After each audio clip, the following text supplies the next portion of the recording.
চিকিৎসক সংকট ও ভবন নির্মাণ কাজের জন্য ব্যাহত হচ্ছে পিরোজপুরের মঠবাড়িয়া উপজেলা স্বাস্থ্য কমপ্লেক্সের চিকিৎসা সেবা। নার্স কোয়ার্টারে কোনো রকমে খুঁড়িয়ে চলছে চিকিৎসা কার্যক্রম। হাসপাতালের পরিবেশ নিয়ে অভিযোগ আছে রোগী ও তাদের স্বজনদের।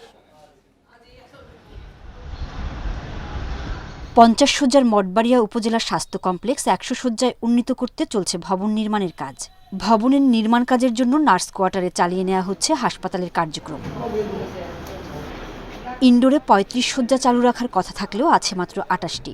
এতে সেবা দিতে হিমশিম খাচ্ছে কর্তৃপক্ষ।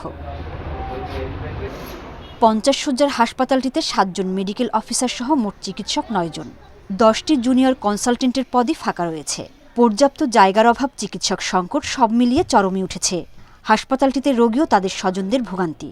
হাসপাতালে আসলে একটা কোয়ার্টার, সেটার ভিতরে রোগী যে পরিমাণ আসে ওই পরিমাণ রোগী দেওয়ার জায়গা হয় না, স্থানান্তর দেখা যায়, আসার পর চলে যাওয়া লাগে, এরকমের বিভিন্ন সমস্যা আছে। বেড না থাকার কারণে অনেক রোগী রেফার করে খুলনা বরিশাল, যাদের তো অ্যাবিলিটি নাই, টাকা নাই, পয়সা নাই, যে এখানে গরিব দুঃখী মানুষ বরিশালে খুলনা কেমনে যাইব। এখানে নিচে যে কোয়ার্টারগুলো, যে সিটগুলো রাখছে রোগীগুলো, এখানে পানি উঠে যায়, যেগুলো রোগীদের ভোগান্তি হয়।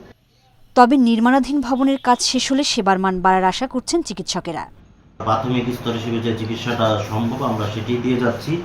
তবে নির্মাণাধীন ভবনের কারণে আমাদের চিকিৎসা বিঘ্নিত হচ্ছে ব্যাপারটা এরকম নয়।